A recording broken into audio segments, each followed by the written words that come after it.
Hoi, vandaag ga ik het hebben over kaart nummer 35, het anker. Het is hem dan in de Mail-Le-Normand, het anker, kaart 35 van de Mail-Le-Normand. En hier werk ik zelf mee, de Deal the Reverie kaarten, ook kaart nummer 35, het anker.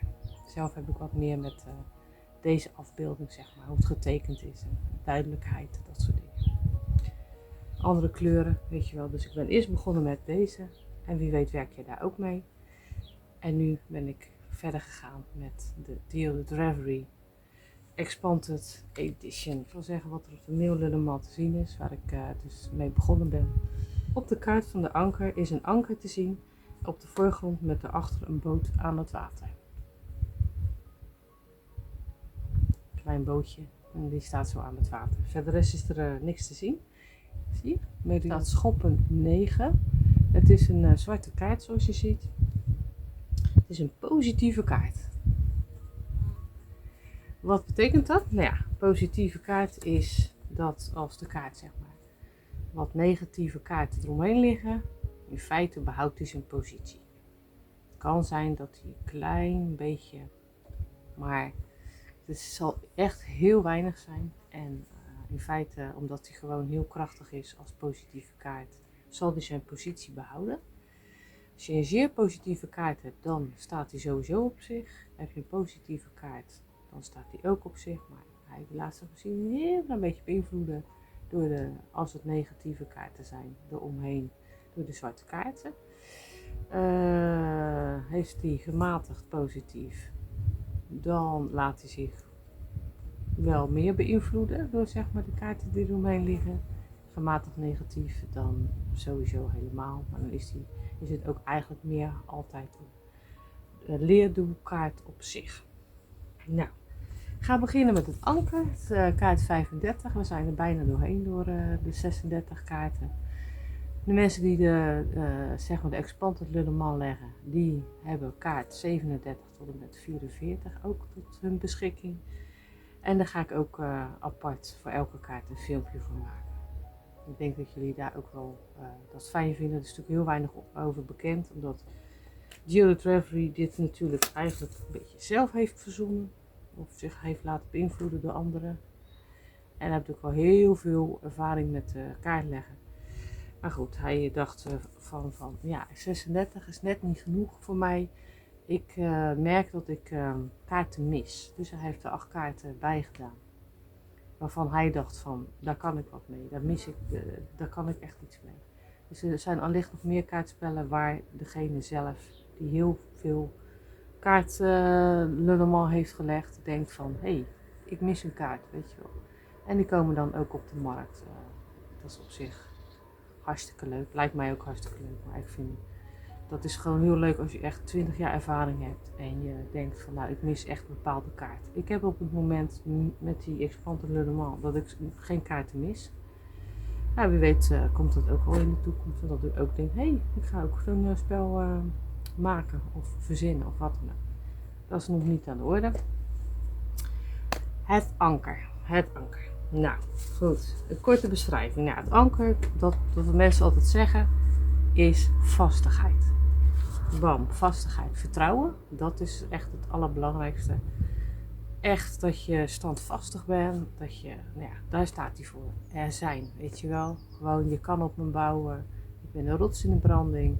Dat is waar die ook het meeste voor gebruikt wordt, laat ik het zo zeggen. Goed, ja, je zinnen ergens opgezet hebben, stabiliteit. Daar staat deze kaart voor.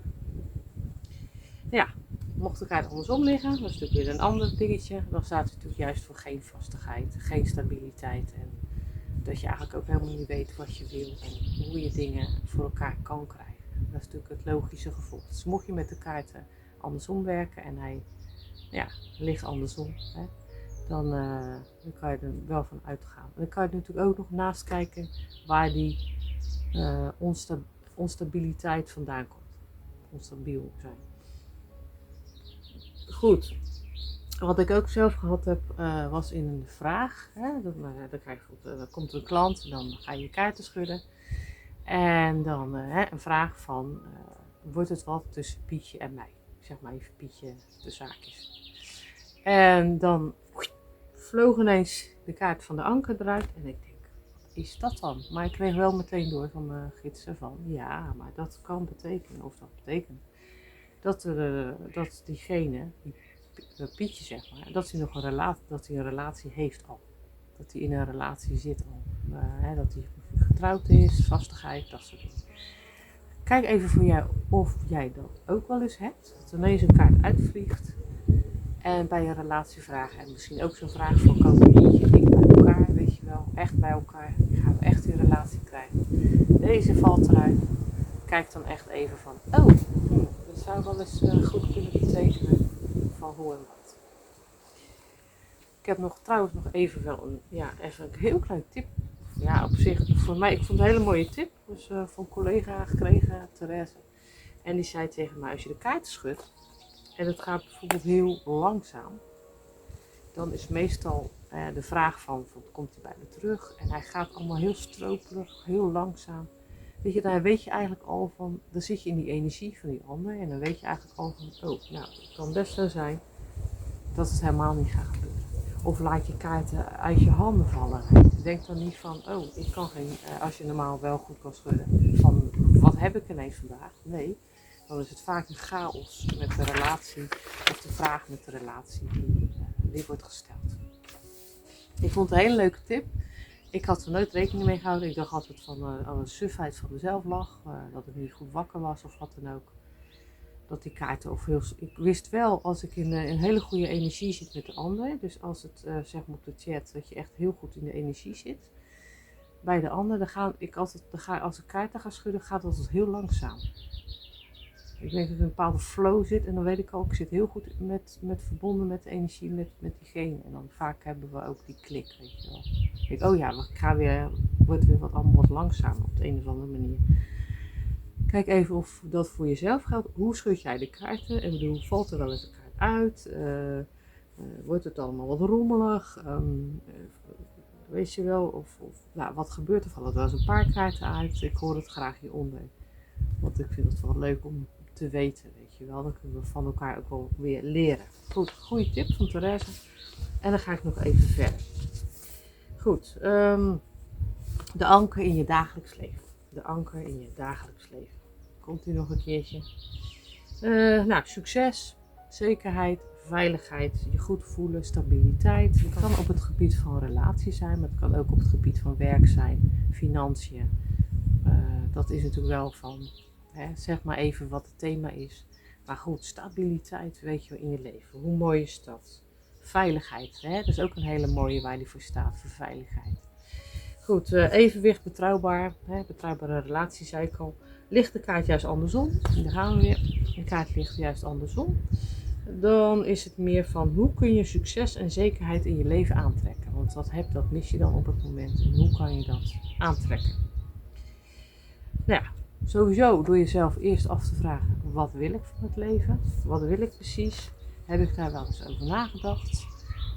Schrijf het op jezelf, schrijf het op een papier van wat je zou willen, alle punten erbij, van, dat wil ik in het leven, dat wil ik in het leven, dat wil ik in het leven. Gebied van vriendschap, relaties, werk, financiën, schrijf het gewoon op. En dan is het nog van, heb je het opgeschreven en nou kan je dus bekijken vanuit dit punt in je leven hoe je het verder kan gaan ontwikkelen door kleine stappen te zetten naar het grote toe. Ook door te denken, dit is me al gelukt. Ook al is het nog niet zo, maar gewoon, dit is me al gelukt. En het visualiseren, dus echt je ogen dicht doen en bedenken en voor je zien dat het allemaal al gelukt is. Dat je al zover bent. Dat is ook het hele krachtige, zeg maar. Nou, schrijf het op, zei ik al. Eerst wat en daarna hoe je dit in kleine stapjes kunt verwezenlijken. Neem die rust. Het anker staat net als de boom voor aarde gronden. Kijk, er zijn natuurlijk bepaalde kaarten die ik heb behandeld. Waarschijnlijk heb ik het ook al gezegd toen, want toen was ik volgens mij ook al bezig met aarde en gronden en mediteren. Nou goed, gronden is echt, zeg maar, eerste chakra.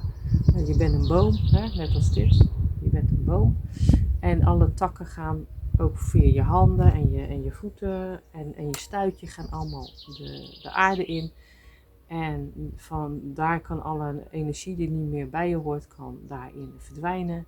En de energie daarna weer uithalen van moeder aarde, zeg maar, die je weer kan, in je lichaam kan zetten. Omdat alles is energie en je lichaam bestaat eigenlijk uit energie. Goed, kijk er maar en lees er maar over een keertje. Deze staat voor gronden of aarde, dat is hetzelfde.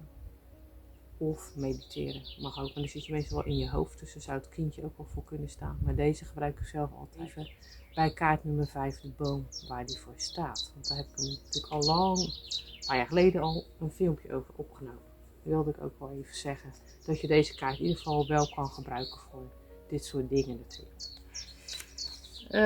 Het wordt tijd voor jezelf, hè? Het anker, het wordt tijd voor jezelf om die rust te gaan nemen. Dus neem die rust.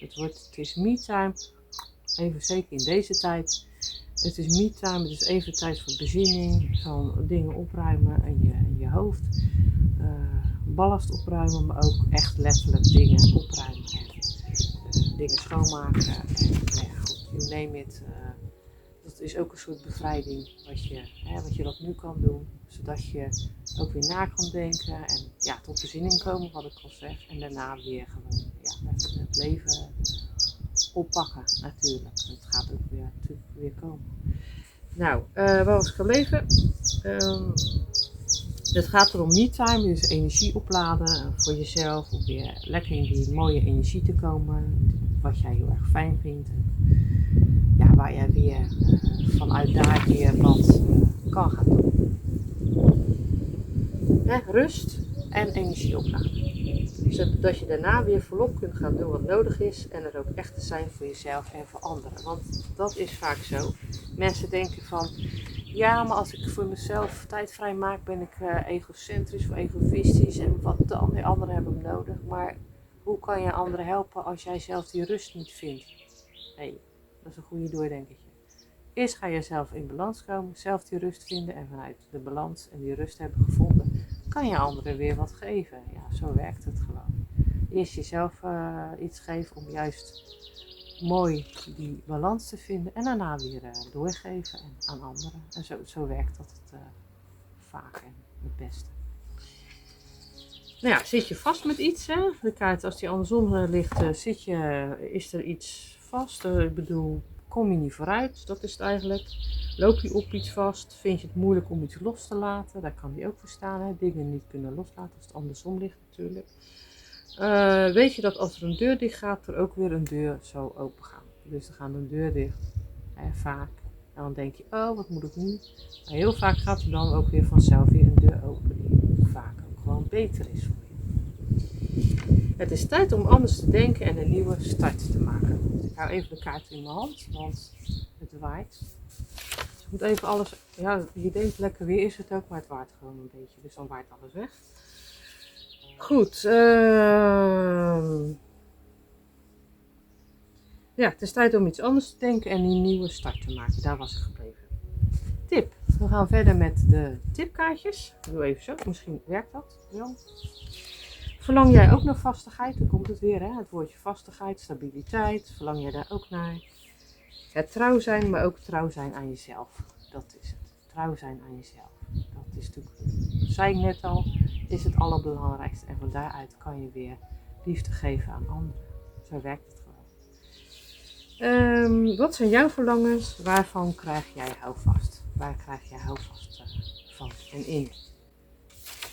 Dus het thema is nu vandaag mindfulness. Dat leek me wel een leuk thema. Want dat is ook houden van en in het hier en nu zijn. Nou, het thema is dus mindfulness. Heb oog voor wat er is. En niet voor wat er niet is of voor wat er is geweest in het verleden. Dat bestaat nu niet. De toekomst bestaat ook niet. Het gaat nu echt om het nu. Nu. Het hier en nu. Daar gaat het om. Dus heb oog voor wat er nu is. In plaats van wat er zou moeten zijn. Mindfulness betekent om in het hier en nu te leven. Ik zei het net al. Dus dat is het belangrijkste. Als je verzet ziet als energie, dus als je verzet ziet als energie, dus je verzet je ergens tegen, je hebt een probleem, ik verzet me er tegen, nee, ik wil het niet, het probleem wil ik niet, het probleem wil ik niet. En je zegt dat en het komt steeds terug in je gedachten. Elke keer komt dat terug in je gedachten.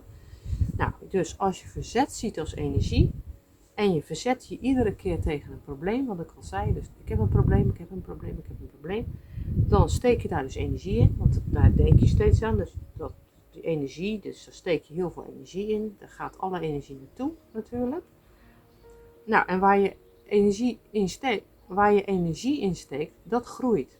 Dus dat probleem wordt groter en groter en groter. En dat wil je niet. Nee, dat wil je niet. Natuurlijk wil je dat niet.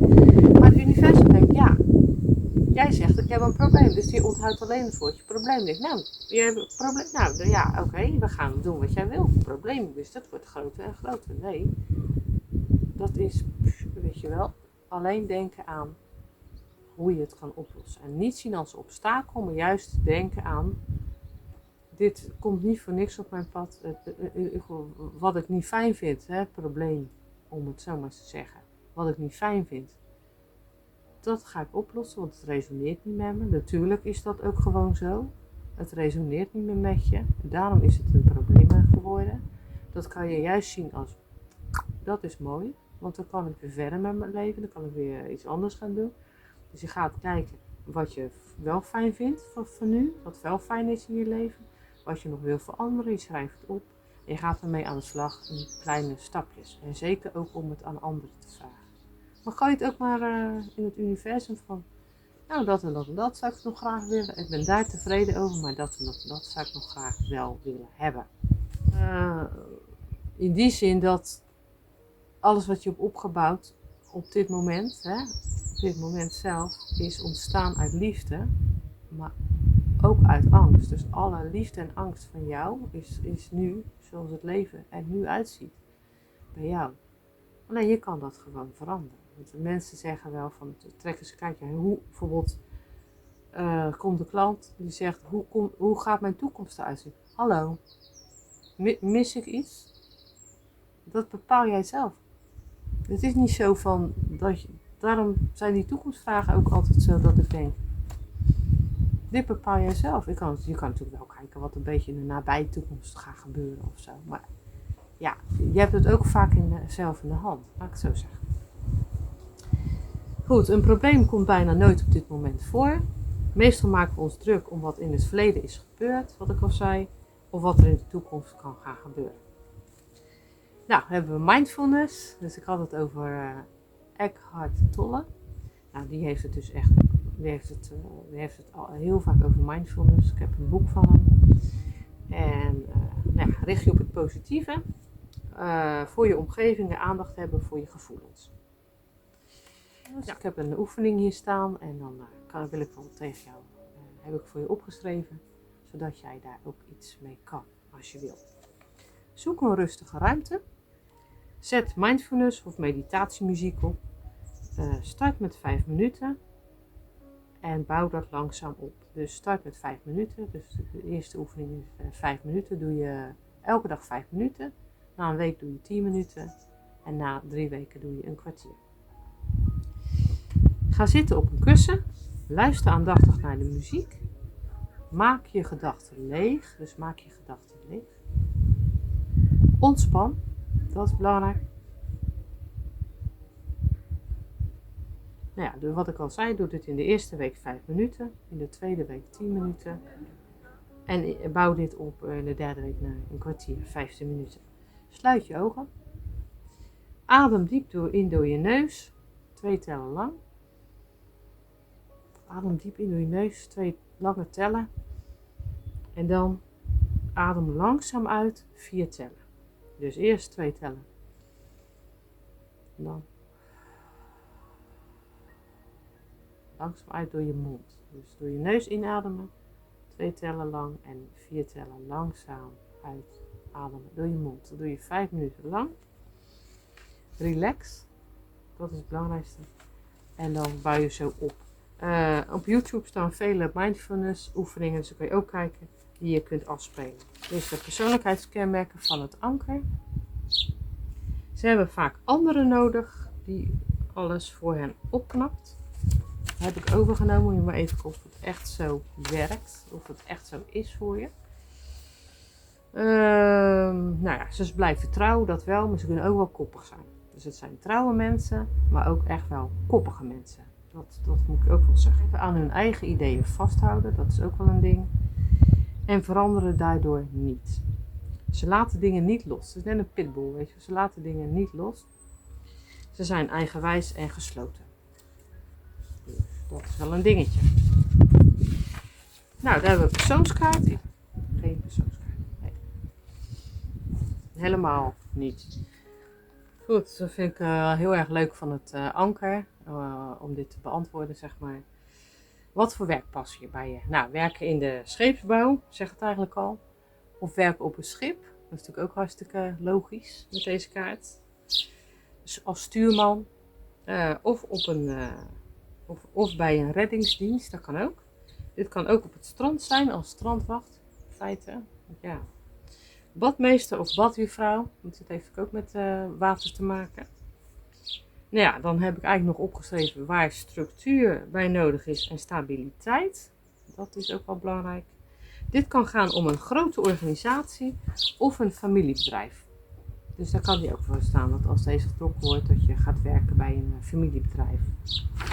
Het begeleiden van mensen in moeilijke situaties die rots in de branding zijn. Dus het begeleiden van mensen in moeilijke situaties en ook die rots in de branding zijn voor hen. Het anker staat voor vakkennis en vakmanschap. Wat er van die reclames van vroeger was, dat vakmanschap, weet je wel. Dus daar staat hij voor. Goed, in combinatie met andere kaarten. Het anker samen met de klaver, liefdesproblemen worden opgelost. Hoe mooi is dat? Dan met het schip. Liefde voor geld en bezit. Dus trek jij de anker met het schip. Dus dan heb je liefde voor geld en bezit. Of de ander heeft liefde voor geld en bezit. Anker met de roede.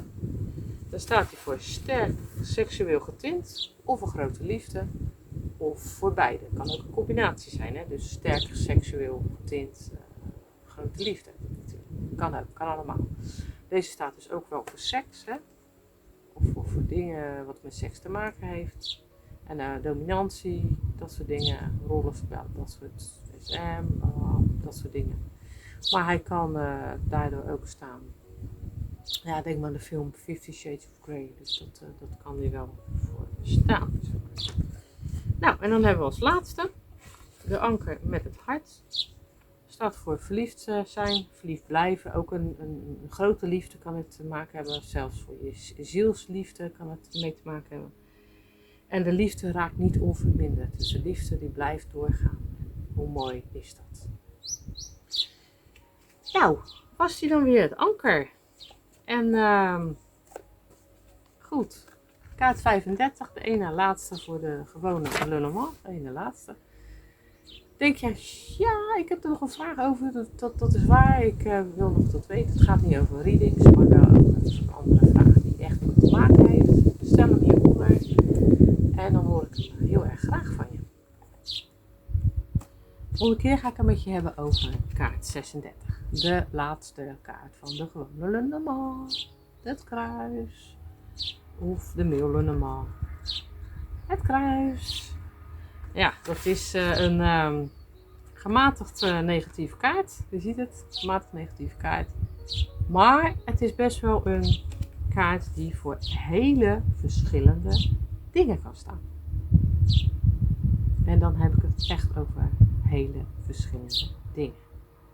Dus denk niet alleen maar het is een negatieve kaart. Nee, het is ook een hele positieve kaart. Daar ga ik het volgende keer over hebben. Kijk, dat is hem. Het kruis. Heb jij een vraag over het kruis?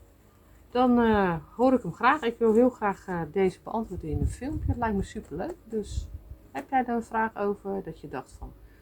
Ja, het kruis is toch een beetje... Ja, een beetje dat ik denk van... Ja, waar moet ik hem nou voor interpreteren? Of wat dan ook. Of ik interpreteer hem nooit zoals het moet. Of ja, maakt niet uit. Iets in van het kruis. Zet het hieronder de vraag. En dan ga ik het met jou daarover hebben. Dit was hij dan weer. Ik zou zeggen tot kaart 36. De laatste kaart van de gewone Lenormand. Ja, ik wilde dit gewoon best wel wat sneller doen dan de afgelopen tijd. Ik deed meestal 1 kaart per 2 maanden. Dus ik heb er misschien wel 3 of 4 jaar over gedaan. Over die kaarten apart vertellen. Maar op een gegeven moment dacht ik van kom op. Een beetje power, een beetje pit erin. Dat ik eigenlijk haast elke week een filmpje maak. En ook edit. Dat gaat ook heel veel tijd in zitten, editen. Maar ja, om dat voor jou gewoon zo mooi mogelijk te doen uit liefde. En gewoon omdat ik zo graag over de Lenormand wil vertellen. En ook heel graag met jou dingen wil delen. En het ook fijn vind als jij dingen wil delen, zeg maar, over de Lenormand aan mij. Goed, dit was hij dan. En ik zou zeggen tot de volgende.